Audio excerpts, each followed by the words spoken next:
genocides at all then? Why the fuck do we even have scholars that study this shit? The entire purpose of learning history is so that we don't repeat the worst mistakes.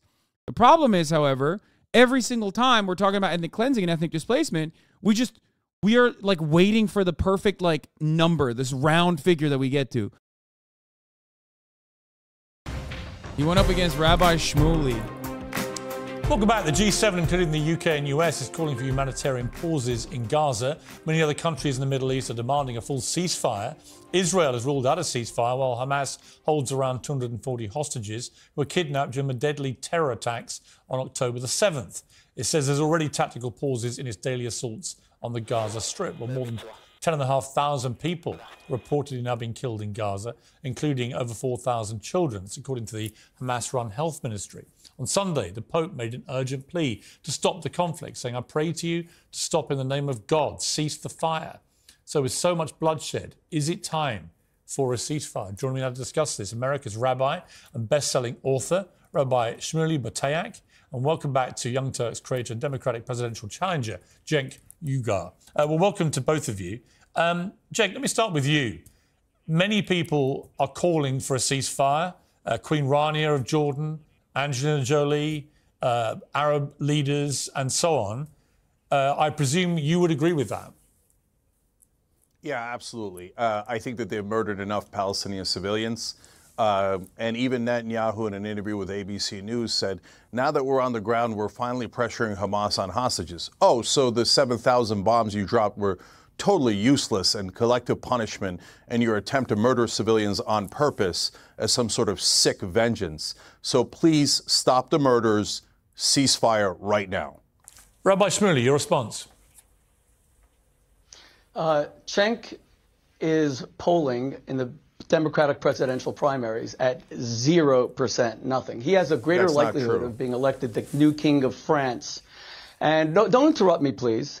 And the reason is that the American people are decent. They understand that Cenk's anti-Semitism, which he has voiced on your show. Wait, yeah, dude. Americans are making an opinion on Cenk off of his takes on Israel. Yeah, dude, definitely. No, they don't know who the fuck he is, dog. What do you mean? That's why he's polling at 0%. What is this? What a delusional take. No, nobody knows who he is. And those who do don't have a lot of positive opinions. Like, that's what it is. That's what the real reason is. What the fuck are we talking about here? What? Repeatedly calling Jews genocidaires. And this is the eve of Kristallnacht, the 85th anniversary of the start of the Holocaust. He's such a scumbag, dude. Oh my God. He said, this is the eve of Kristallnacht. Like, yeah, that's what he's invoking. He would deny the Jewish people the only dignity left to us, that we were victims of genocide, and he would say that we are the Nazis, we are the Gestapo, for simply wanting to defend ourselves against the brutality and the savagery of... Damn. Putting on the left is legal eagle on genocide. Yeah, no, Rabbi Shmuley is wild. Cenk, you'll have your turn. Just show some decency. If you're not going to show it to my people, show it to me and show it to the viewers of the show. Stop. But who is lying. surprised that a man? Who is surprised that a man? It's really fucked up that they literally lowered his voice. What the hell? That's kind of disgusting that you could just like go on there, have your fucking volume tweaked, and have some dude just straight up do incredibly libelous claims, like just slander you relentlessly as you're slowly but surely muted. And the name of whose podcast is Young Turks, who perpetrated the Armenian genocide. The Young Turks is like calling your podcast the Young Nazis, the Young Gestapo. They killed 1.5 to 2. Okay, dog, don't act like you care about Armenians, okay? I mean, let me tell you something, okay? If you're going to sit here and defend Israel, okay, while simultaneously act like you give a shit about Armenians, we're going to have some problems. Because, you know, just as the Nakba is happening in Palestine right now, the Armenians had their second Nakba literally with Israeli weapons, okay? That shit happened like last month. What do you mean? That's insane, dude. Pick a lane. Pick a lane. Pick a lane. Pick a lane. You can't do that. You can't do that. You what? Also, here's why I always laugh whenever people are like, "Oh, Erdogan, he's so bold. He's so bold on fucking. He's so bold on what do you call it? Fucking Israel. Like he's really sticking it to the man." It's like someone should figure out where all the fuel into Israel is coming from and who's facilitating the pipelines and which two countries have a lot to do with Israel getting like 40% of its fuel. Something to consider, really. I wonder which two regional partners are very important to Israel getting fuel. I don't know. No, it's not Saudi Arabia. It's fucking, no, not Turkey and Egypt either. It's Turkey and Azerbaijan. All right, let's continue. 2 million Armenians between 1915 and 1918. The Armenian community has begged Cenk to change the name of his show. For the first half of his life, he was a complete Armenian genocide denier. Then he changed. Now, dude, he's just in here to rip on Cenk. What the fuck? Now he is a Holocaust denier because he is saying that the Jews are engaged in a genocide of the Palestinians. Now, which nation?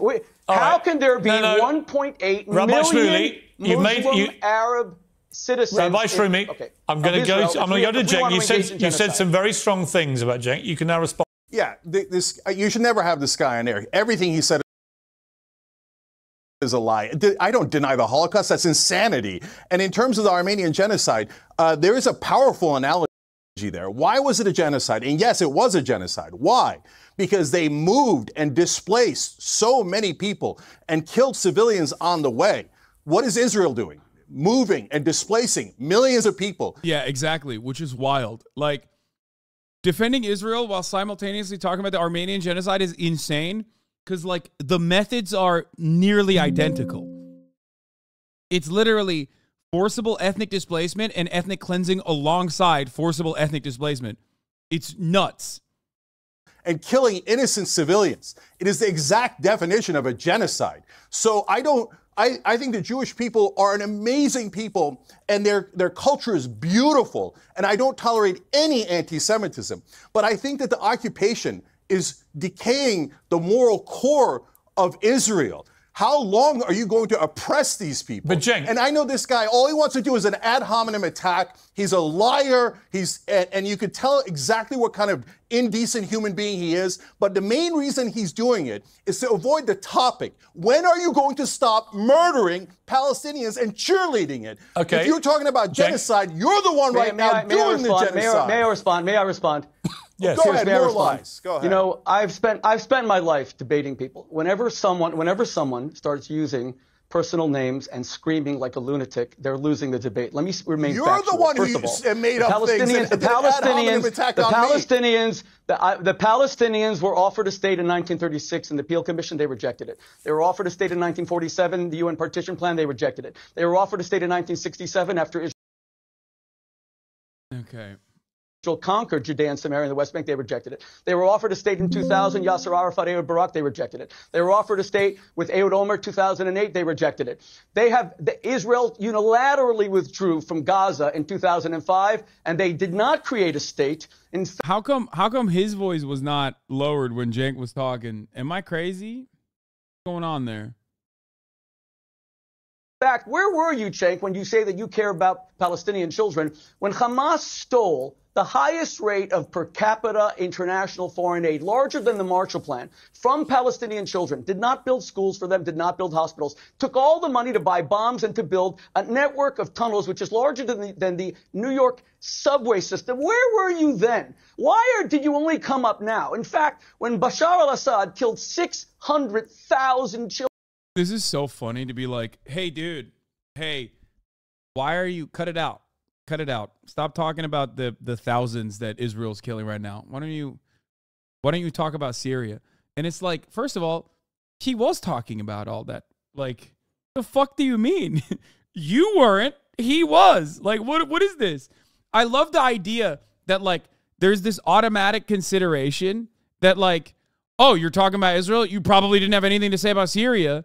Like I saw a bunch of people fucking yelling at me over it too. It's like, I've never been an Assad supporter at all. What the fuck? Where did you get this from? Like, I love that people just went along with it too. They were just like, nah, dude, fucking got you, dude. We got you. Yeah, we got you. You must not care. And it's like, yeah, dude, thank you. You fucking clapped me. You did. You certainly did. Children, Arab children. When he gassed them with mustard gas, my organization took out full-page New York Times ads to protect them from sarin gas. Where were you then? You don't care about Arab children. You are a Jew hater, defined as someone who only wants to lie and say that the Jews are genocidaires. And don't try to cancel me and say that I shouldn't be on. You're not a producer of this show. Because you are ignorant of the facts. I can't. I would never be able to. This is insane. I would have lost my fucking mind. Ignorant of the history does not mean that you can cancel my voice. Cenk, your response. Okay, so first of all, this guy is a full-blown bigot. He's one of the most racist people I have ever seen, does not value Palestinian lives at all. And everything he said about me is 100% untrue. I was vicious in my criticism of Bashar al-Assad. I have criticized Hamas over and over again, and I think what they did in the attack against Israel was reprehensible. But for God's sake, how long are you going to occupy these people? For me, the idea of Israelis and Palestinians or Muslims or Jews being different is absurd. Those are just stupid labels that we put on people. They're all human beings. I value the Israeli life just as much as I value the Palestinian life. We're all human. Stop using these nonsense labels let me ask to you a kill question. each other. All this guy wants to do is more murder of Palestinians. Cenk, let me ask when are you going to let them go? Cenk, let me ask you a question. You mentioned genocide there. What Hamas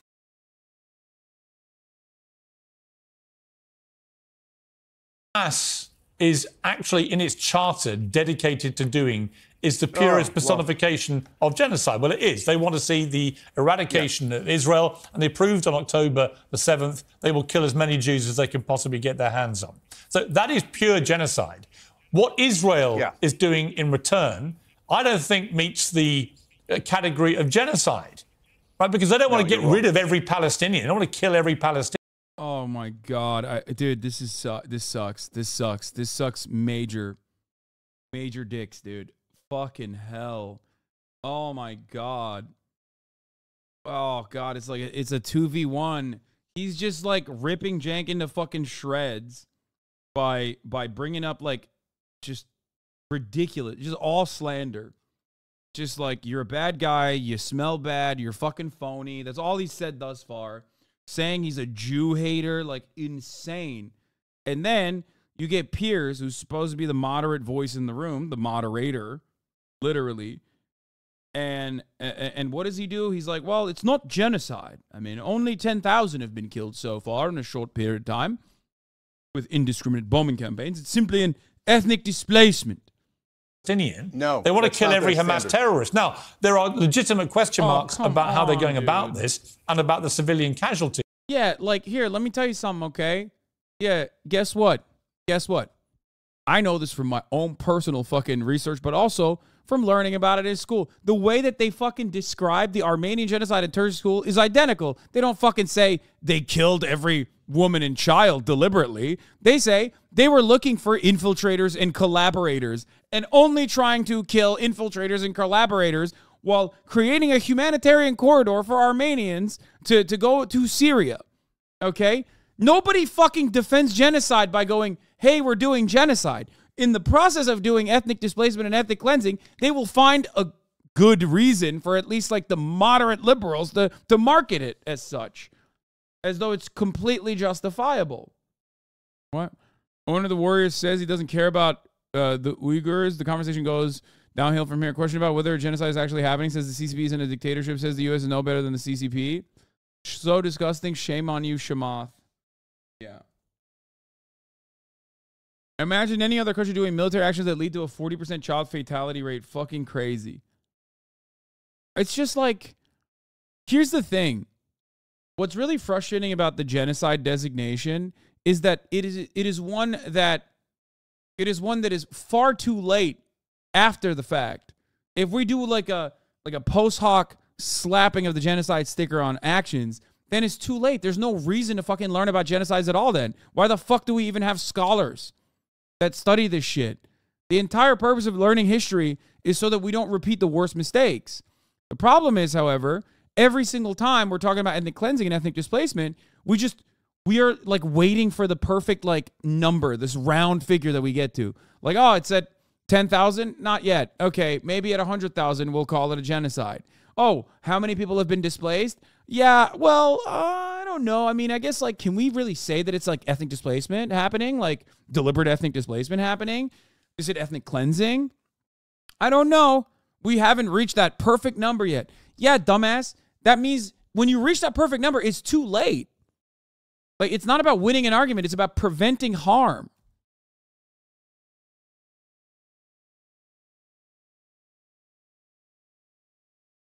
But there is a moral distinction between what Hamas is dedicated to doing and what Israel is dedicated to doing, isn't there? No. First of all, Hamas is a bunch of idiots. They should take that stuff out of their charter. All it does is... They did. See? Guy who talks about politics for a living.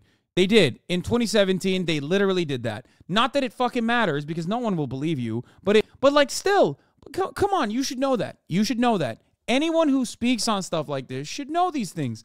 It's pretty basic stuff. This is why I get very frustrated with like the designation of terrorism, right? Because on the political front, the designation of a terror cell for a militant group, for a militancy, immediately says no habeas corpus, no fucking trial, doesn't matter, kill on sight.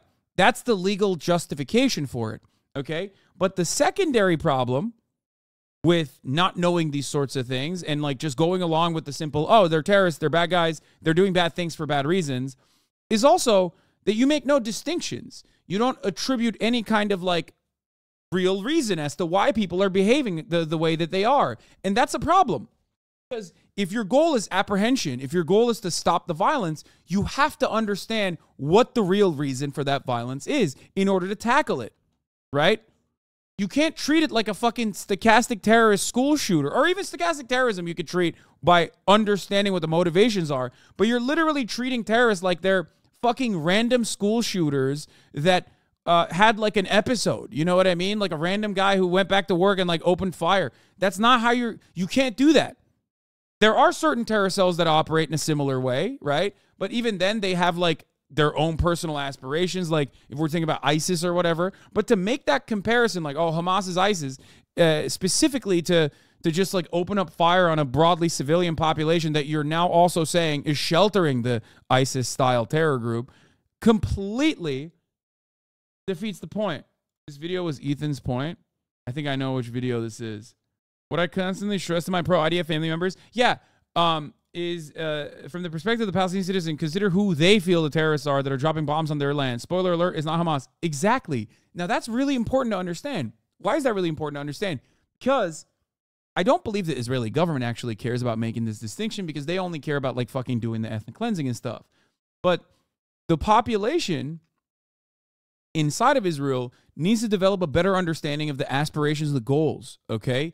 Because you can't deal with an entire population of 2.5 million people on one side and 2.2 million people on the other side by assuming that like you can literally free this population and rid them of their dangerous terrorists that's holding them hostage by bombing them, which should be pretty simple, right? It should be pretty simple to fucking comprehend. Like, it never works. That's not a real thing. That's never been a real consideration. I've never once in my fucking life have I ever thought, oh yeah, no, bombing this area will certainly lead to the evisceration of like the anti-whatever factions that exist there.